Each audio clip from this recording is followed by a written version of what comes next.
Hi, I'm Mitra Sorrells in the PhocusWire studio at the PhocusWright conference, and I am joined right now by Brad Gerstner, founder and CEO of Altimeter Capital.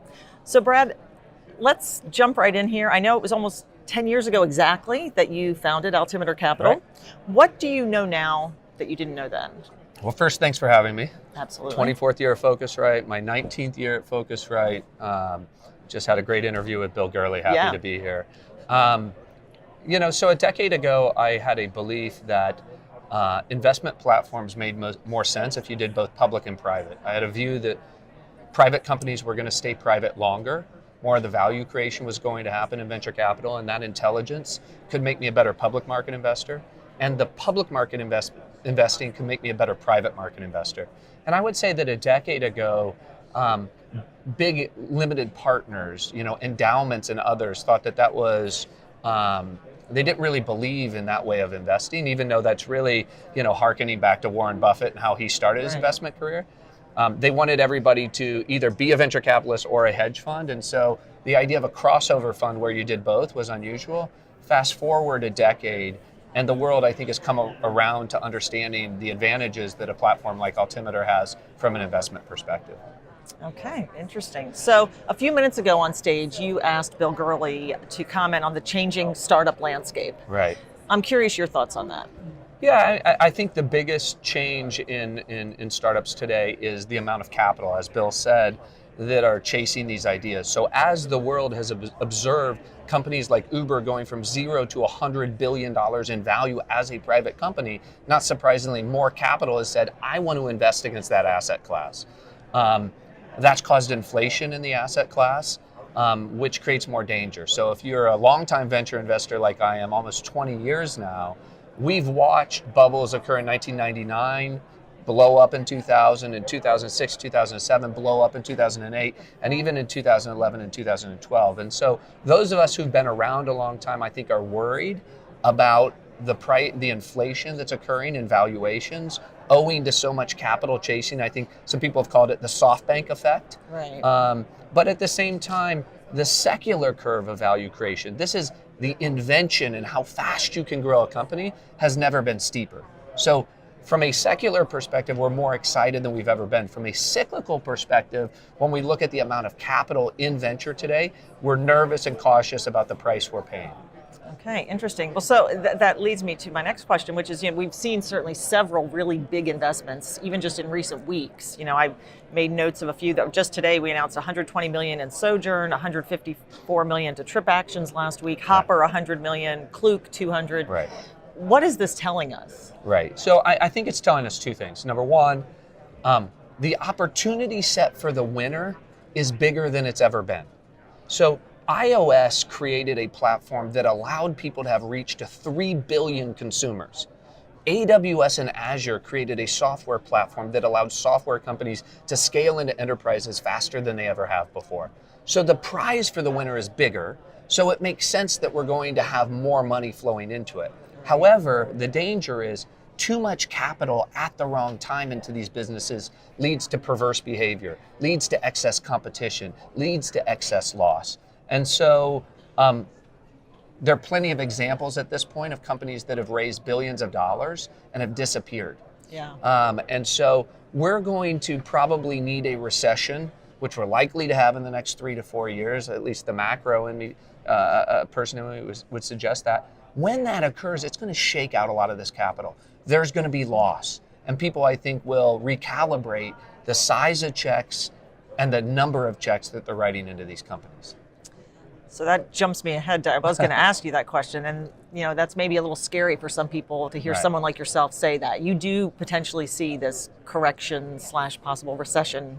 Sure, we have not suspended the laws of economic gravity, right? The economic cycle still exists. Right. We're 10 years into an economic cycle. We're likely to have some economic downturn, whether it's the triggering event is trade wars or the triggering event is rising interest rates. We haven't gone through that in a long time. And so many investors, many entrepreneurs have never faced it. But what I would say, the optimistic angle of that is Google was started in 1998 and it accelerated in the recession and the bubble bursting of 2000. Uber and Airbnb were started in 2007 and accelerated post 2008 and 2009. So for the best company, it's actually a great time to be there because a lot of your competitors go out of business. So excess competition is wrung out of the system during a period of economic stress. But interestingly, so is it potentially more of a benefit for some of those up and coming companies versus a really established, entrenched? I mean, I'm just wondering what it might mean for some of the big travel companies. Sure. I mean, listen, I'm an investor in United Airlines. If we have a recession, United Airlines earnings will go down. Right. So big cyclical companies that are dependent upon GDP growth to drive their growth will get hurt, but they're not going to go out of business. It's just they're going to earn less in that year than they do in a great year like 2018. I think for smaller companies, those that are capital dependent, those that are burning a lot of capital and are dependent upon investors like myself or Bill Gurley to keep the company going, it gets a lot tougher for them because the capital markets start drying up and very few companies during those periods of stress are able to raise incremental capital. Right.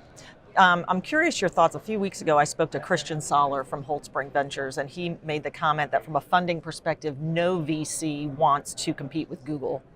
Do you agree? And do you think, does that mindset start to squash some innovation? Yeah, I don't know him, but would very much disagree. Okay. I mean, I think, just take the travel category. I mean, Kayak would not have got funded if you were fearful of Google. Faircast, Sidestep, I mean, all the vertical search engines that emerged.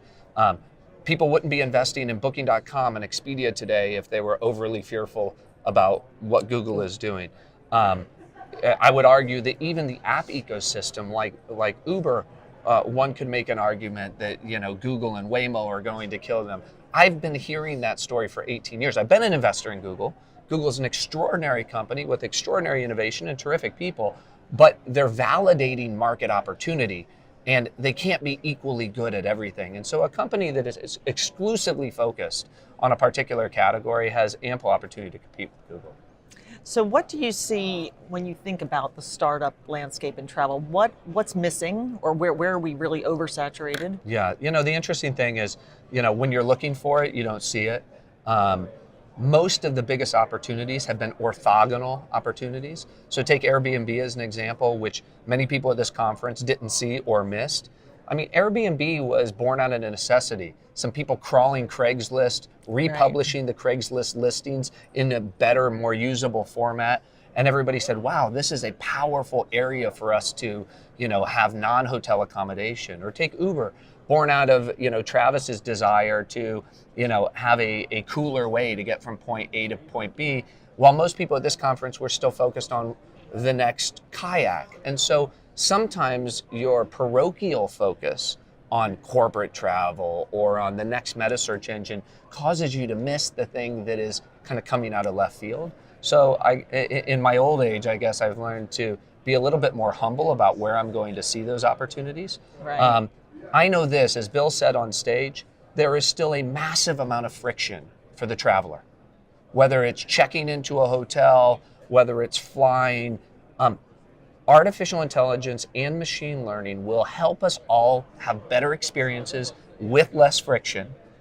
How that manifests itself, whether it's the incumbents or startups that are pulling that together, I don't know. But I certainly know that if you can get somebody on a vacation they would not otherwise have gone on, that's transformative to their life, that improves their life, and you do that through the power of technology, right? That's a win.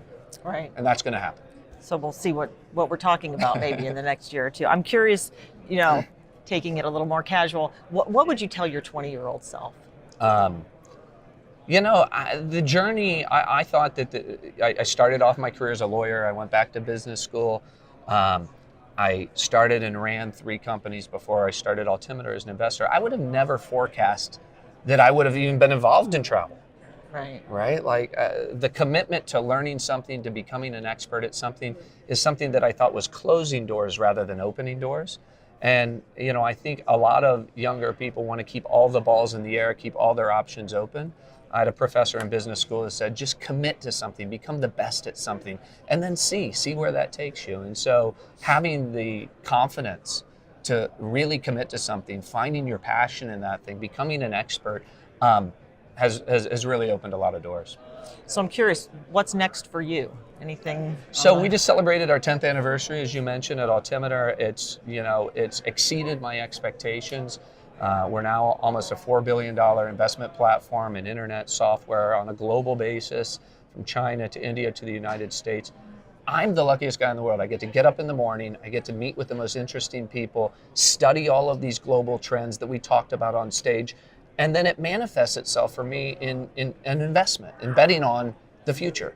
And so I look forward to another 10 years of rinsing and washing and repeating what we've done over the last 10 years, and meeting more incredible entrepreneurs on this journey.